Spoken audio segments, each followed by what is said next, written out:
Healthcare providers are going to need to know how to prompt AI. They're going to need to know how all that works because that's the future of medicine. That is a mark of great leadership. When everyone else is figuring out how to just survive, you're figuring out actually how to pivot to what comes next. We are the largest public university in the country with almost 194,000 students. We measure our success by how they succeed, not how the institution, quote unquote, succeeds by being the elite. All of us as CIOs need to find mission, that aligns to our personal values. Our networks, as I say, our net worth is really our network. It's the network of humans, people we try to hopefully support and launch on their careers going forward. Welcome to Digital Voices, where healthcare and life science leaders explore the real work behind transformation. This podcast is about people, leadership, and the conversations that move healthcare forward. Now your host, Ed Marx. Hey, it's Ed. Welcome to another edition of Digital Voices. So excited about this episode because I have a longtime friend, Lev Gonick, joining us. Lev, welcome to Digital Voices. And great to see you, and thanks for having me on your program. So, Lev, yeah, I was trying to think back how long we've known each other. So, it's the early 2000s, right? When did you get to Cleveland? 25 years ago, so we're in our quarter century of knowing each other here, Ed. Yeah, and we look just the same. We're just the most handsome men that has ever lived, and our wives are super lucky. I know I've told you this before, but I just want my entire audience to know. I became who I was as a CIO in large part to you. I owe a lot, large to you. So I was this man wet behind the ears. No one mentored me because of how I became a CIO, and I just kind of fell into the position. And then you were like, you had been a CIO for a while, I think someplace else, if not at In Case. California, yeah, I've Yeah. been in California. And so I was just watching you and you were doing these cool things and I just stole from you. I was like, "Oh, that's cool. I guess you should like partner with vendors." That as one silly example, because a lot of people, right? CIOs oftentimes it's adversarial, but you were like partnering and doing things and joint and so I was just taking notes and how you worked with your customers, how you worked with executives. I was like, I just became a sponge. And so you were informally, mentoring me, and so I'm always so thankful, and so I wanna share you with my audience, like, this is the CIO who's still super active, and also you're still leading the way today, Lev. I still copy from you, so it's not like it just happened 25 years ago. I watch you and what you're doing in Arizona and higher education. You're just amazing person and leader, so anyways, I just wanna say thank you. Thanks, Ed. Very gratified as you may not know, but you were one of my CIO heroes, and I don't have that many. And so glad to know that somewhere along the way, I managed to turn a light bulb on for you. Yeah, and we'll have all your contact information in the show notes, and you also produce a lot of content and just a person full of wisdom, so people should definitely follow you. And so that's sort of how we first met, like, way back when, but the most important question that we have, Lev, is what are the songs on your playlist? Like, what kind of music do you like to listen to? I've always been a jazz guy, and so I move between sort of the classics. I'm a Thelonious Monk kind of crazy guy, and I love Miles, and I love that whole sort of early 50s, 60s genre, that period of Miles and Thelonious and many others, 50s, 60s.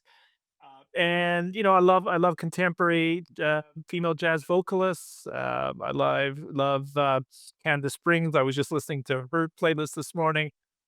She's out of Kansas City, and she's just one of my favorite female artists. It's a great jazz scene here in Phoenix, so I get to see a lot of great talent. Oh, that's awesome. Next time I'm there, 'cause I don't know if you know or not, but my dad lives in Scottsdale. He moved there in the last No couple of years. excuses, Ed. I'll Yeah. take you out on the town. Yeah, and I love female vocal jazz. So like I'm a big Diana Krall fan. So I need to look up this person from Kansas City now. Yeah, Uh, yes. And so Candace is with a K.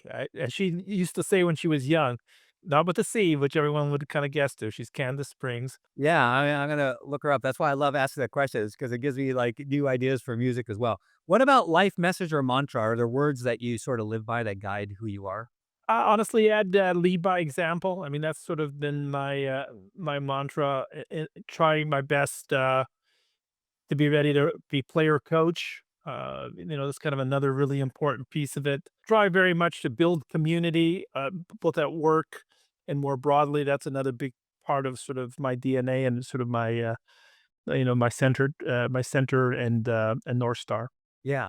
So, Lev, now we know a little bit about your background. We talk a little bit about just high level on Cleveland and where we met, a little bit about your music and your mantra. But tell us more. Like, who are you? Like, who is Lev Gonick? What's your life story?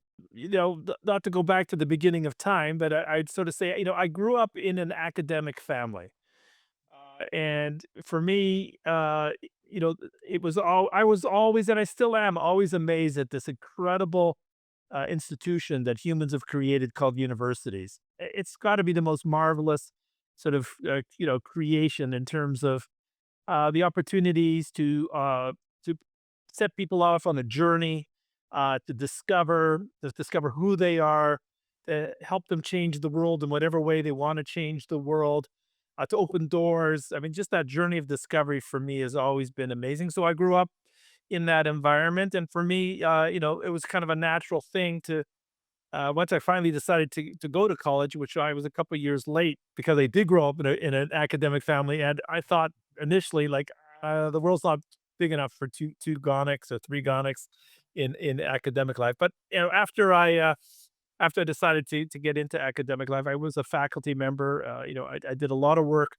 My PhD is actually on the introduction of new technologies into traditional mining communities. Hmm. And I did field work in Africa, and field Wow. work in India, and field work back in Canada, which is my home country. After a while, one of those great luxuries of being an academic, and you know it because at least in part you were in academic medicine for a while.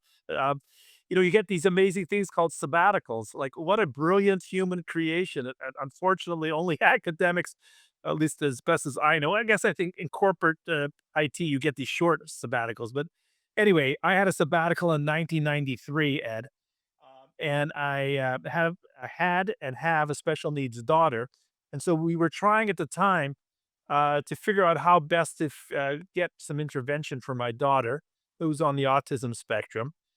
And it turns out that in sabbatical land, you go to try to find like a institution that might have you, and you bring a chunk of your salary with you and some ideas on what you might do. Anyway, I found myself in the fall of 1993 when my daughter was 5 years old at Arizona State University. The fall of 1993, Ed, like you and I remember this, hopefully some of your viewers and listeners will as well.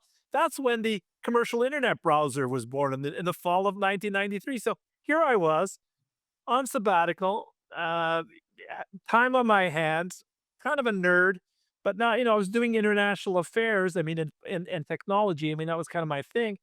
And I started teaching online, and like nobody had actually really taught online with a browser. I'd been teaching online and with things before browsers. These were tools like Archie was one of the tools. These were all before we actually had hypertext markup language that was available. And anyway, when the browser became available, I was teaching online, and I kind of went, "Wow, this is so cool! Why would I ever want to go back to the traditional classroom?" And I started consulting to schools all over the world who were interested in this, internet thing that had just shown up, and I was teaching online in a global seminar, actually, online, and uh, that changed my life. And I decided to stay the course with trying to do innovation and impacting students' lives around the world, leveraging technology as my space, and helped to pioneer some of that work in that earlier era, and then then progressed through the ranks, and have really been on this CIO journey, which I know is the core of your listenership and viewership, for the better part now of 25 years as a sitting CIO that you and I have known, and before that about 10 years in academic technology, which is kind of a specialty inside the higher education space. Yeah, no, that's a great synopsis of your career and some of the sort of the pivotal moments that help shape who you are. What are one or two high points along the way? And then I want to talk about ASU and higher education. Well, I mean, to be honest, like you don't get that many chances to be a pioneer in one's professional life, and so having serendipitously found myself with the time and a little bit of the story that I shared, that was a remarkable moment for me. and realizing just what kind of impact one could have leveraging technology. And I began to sort of talk about, write about, and then try to sort of instantiate in my own, classroom delivery, that again, online classroom delivery, the art of the possible. And so I've done, I've had a lot of opportunities to innovate. Before there was streaming online, I was trying to do streaming online. Before there was serious work with multimedia online, I was doing multimedia online. So I've always been trying to unlock curiosity in students. And I guess the only other thing I'd share with you, Ed, is I've always been committed, and this goes all the way back to my doctoral research on how technology impacts community. And that was some of the work that you and I did together in Cleveland.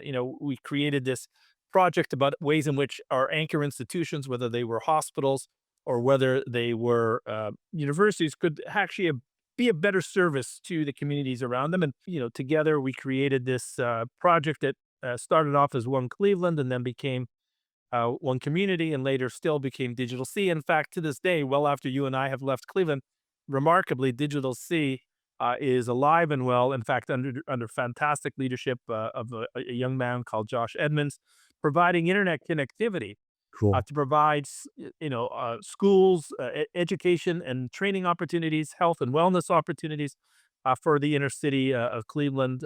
Today, the better part of 8,000 Clevelanders households actually having that internet connectivity. So that's always been really important to me, and I continue to do that, to do my best here in Phoenix and in the broader metro area to advance ways in which we can use technology to advance the priorities of the communities around us. Yeah, no, I love that mission. You've always been a missional type of leader, so that's super. And last thing on the career, because I know a lot of people always have questions about this as well. You're able to carve out a little bit of time to serve on some advisory boards or boards. What would be your like? Tell us the positive attributes of doing that. Like, why should someone serve on some other boards? To be honest with you, Ed, it's incredibly selfish.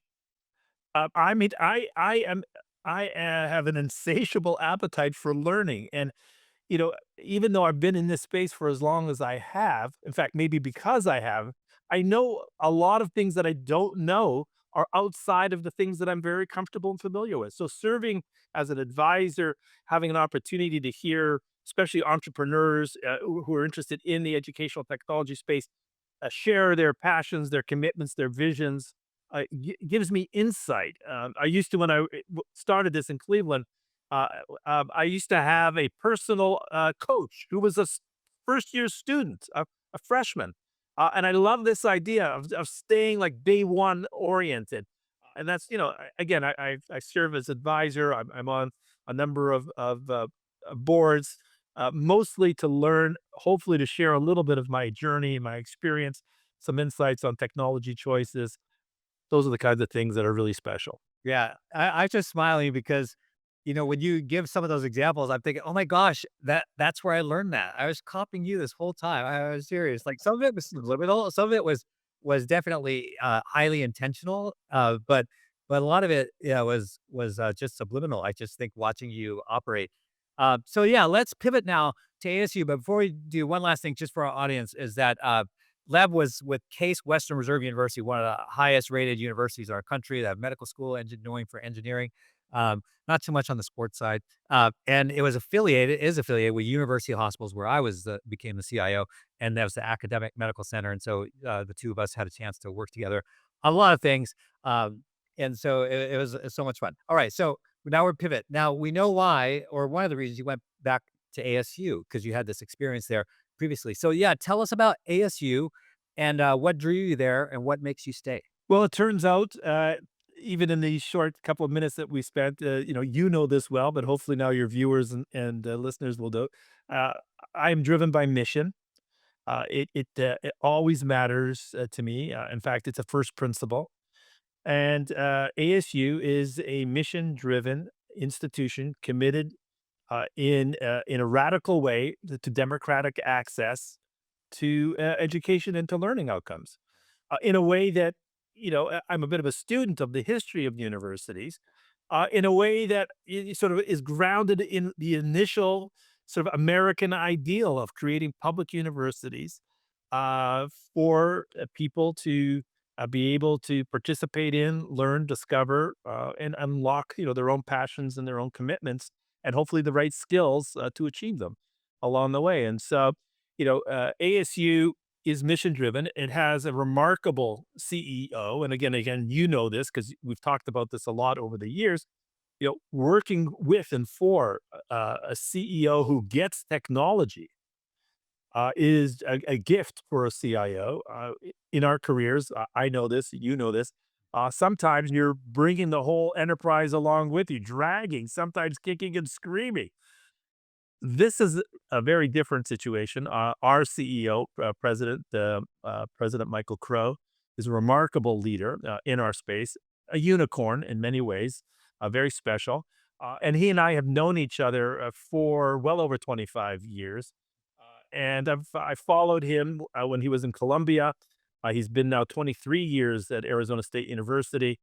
And when the opportunity knocked, as I was looking to pivot to new opportunities, he and his team reached out. It was a great opportunity for me to join Michael, and I've been doing this work here for 9 years. We measure our success as an institution, and we are the largest public university, in the country with almost 194,000 students. Um, we measure our success by who we include, not who we exclude. And we measure our success by how they succeed, not how the institution, quote unquote, succeeds by being the elite in that kind of sort of way in which public higher education in our country has evolved. And again, there's room for all those great public universities in the Midwest, of which, of course, I'm a graduate of Ohio State, and I'm still going to be cheering for the Buckeyes, this year for repeat. But they've evolved, and I love the mission of ASU is committed to that public purpose, and I think that all of us as CIOs need to find mission, that aligns to our personal values. Yeah. And I've landed good here at ASU that way. Oh, that's awesome. I didn't realize it was the largest institution, higher ed institution, 194,000 students. That's amazing.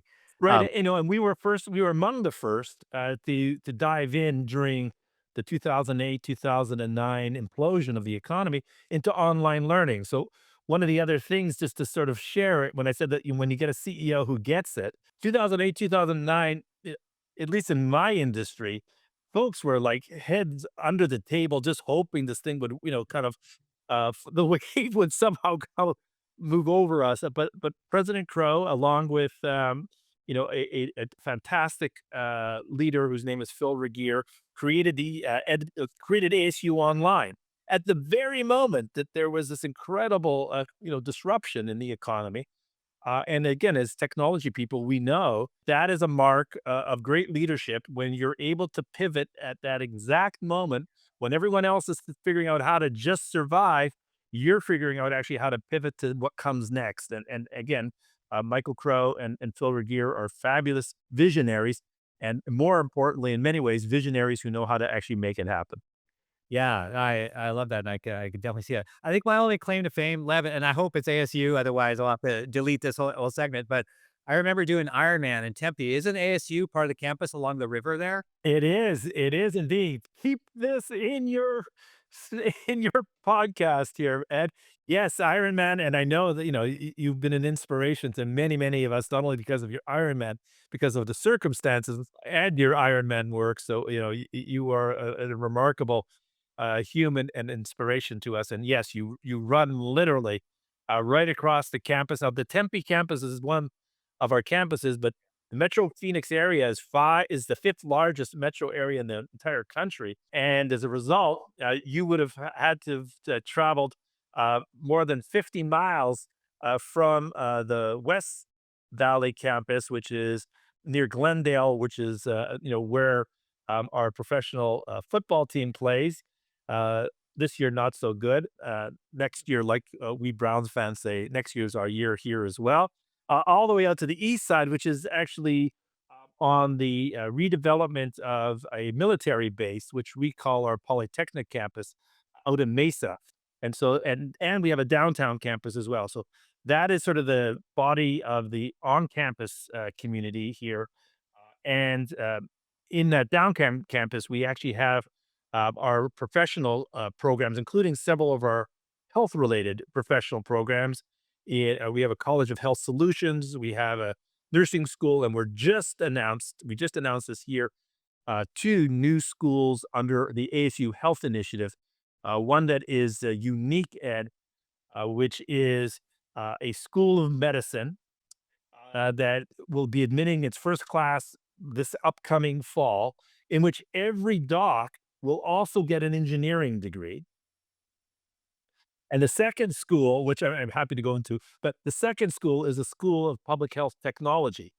And you just gotta love, as a technology guy, you just gotta love the fact that as we design what healthcare needs in the future, we're saying, yeah, I mean, we need a lot of traditional docs to be sure, but the doctors who can innovate in the AI economy of the future, devices, software. I mean, this is going to be hugely important. And also, obviously, health, public health, not just public health in the traditional sense, but public health that's focused in on how to leverage technology. Again, great opportunity for, a technology guy like me. Well, Lev, your team's probably gonna hate me, but I'm gonna be reaching out afterwards because I think we need to do an entire episode on that whole concept of the engineering and tech, because engineering, tech, and medicine, because you're right, the future healthcare providers are going to need to know how to prompt AI. They're gonna need to know how all that works because that's the future of medicine. I'm convinced of that. Yeah, and then let's do that. And I don't know if you do threesomes or foursomes here, Ed, but the deans. I mean, we've recruited just remarkable talent, and we've recruited out of Cornell. Our dean of public health technologies, Jyoti, is he's an AI data guy. He's fantastic, and we were lucky. We stole out of the NIH. One of the great data analysts and data scientists. Holly is she's fantastic. And she's leading this in engine, again, medical school with a embedded engineering program, joint, not so much jointly, but fused with the largest engineering school in the country. We have 32,000 engineering students at ASU, which is like 3x the size of all of Case Western Reserve University. Everybody included is just in our engineering program, all taking on some of the most important issues of the day, which include our health outcomes, especially, to be honest with you, our health outcomes here in the Southwest and Arizona, for which we really have a responsibility as again, a mission driven institution. Yeah, I'm inviting myself out, but if you do invite me, if I'm able to come out, I want to be in that car. Is that your podcast where you're in a Waymo and That's right. Yeah. In fact, let's do that. You come out for your Iron Man. We will do a great carpool convo, we call it. Viewers and listeners could see we've done 4 seasons now. We're just about to craft the fifth season. In fact, we're taking it somewhat on the road. I know you're based in Dallas, but we're going to do some production in Austin because they have Waymos. We're going to do that coming up. We're going to do it in San Francisco as well. And this is a chance for me to get technology innovators, thought leaders to talk about the future at the intersection of technology and learning. And we'd love to have you in that program. And I'll look forward to that. yeah, that's awesome. So let's talk about yeah, this is amazing. My head's just kind of exploding. Uh, Let me ask you this question because again, I've always seen you and you've already explained how this has been your whole life, mission focus, and your whole trajectory. How do you stay how do you stay connected and understand all the tech innovation that's happening and able to grasp it and then, lead with it? Well, I gave you one of my secrets is which is that I try to hire personal coaches who are first year students. And at ASU with such a great large student body, right now I'm super lucky. We have about 350 students who work for us in the enterprise technology organization. What a great privilege to have these, again, smart students who don't even know what the answer of it can't be done means. Like that doesn't compute, doesn't translate. And so, we're constantly learning that way directly from students. Um, I also, again, being at an institution with such, interesting interdisciplinary research, I'm always talking to faculty members and visiting their labs. Again, we have great partnerships with the companies like AWS. They hire our students Now, while we actually have what we call an AI Cloud Innovation Center, and the premise is like we're going to create solutions together that are going to be open source and available for anyone out there to take. They're not higher education specific at all. In fact, several of them are public purposes serving the needs for cities, whether that is on transportation issues or on water management and things of that sort. They're developed by our students who they hire, and actually, then they also bring on their own PMs and machine learning specialists and the like. So, those are some of the ways. And then it's and my team unfortunately knows too well. Like I read, I write. I'm always giving them things to read and encouraging them to write and to find out more and to and to open up basically our biggest job as CIOs, I think, is to open the aperture of the teams that we get a chance to work with. And that, because it's all about the people. I mean, it's all about our people. And the biggest challenges we face as professionals is actually finding ways of inspiring our own teams. And in doing that, trying to open up the aperture so that they find themselves curious and inquisitive and wanting to be of service to the mission of the organizations we work with. Yeah, no, that's fantastic. Where or what do you do, Lev, when you feel a little bit drained? Maybe your creativity drained, or you're doing so much. You got a great family, and because we've been Facebook friends for a long time as well, so I get to see that part. And where do you go? Is there a place that you go, whether it's internal, external? What do you do to just fill up? I do have a Zen experience. It's not necessarily what folks would experience, especially you, Ed, because I know a little bit about what you do to remain grounded and centered. I love to cook, and so I'm a amateur wannabe chef. I was a sous chef in another life, and I love to get lost in it because it is total focus of things outside of the tyranny of the urgent that we deal with. I also love to travel, and I do my level best. Yeah, my wife is incredibly forgiving, but when we do travel, I try my very best not to be online all the time. I used to be able to get off the grid. I now work, as I say, for a unicorn of a president who doesn't actually understand what that means because that's not how he lives. And so, we do definitely live with a bit of a digital leash on that. But for me, travel, going to markets, poking around in the spice markets that are available, learning, trying. I love to when we do travel to go to cooking schools and have a chance to again combine travel and food, which are certainly part of my way of staying grounded. Len, I was just wondering why I haven't had you on Digital Voices sooner, and why I haven't stayed even more connected with you than I have. You're an amazing leader, but more importantly, an amazing human. We talked quite a bit about when we first met. We talked about jazz a little bit.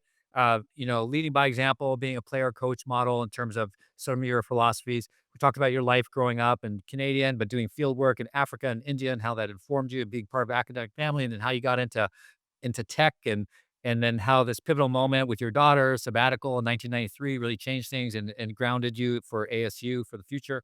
Then we talk a lot about higher ed and all the different cool things that you're doing. There's so much more. We're just running out of time. So much more I want to unpack and get into. But like I said, we're definitely going to talk again.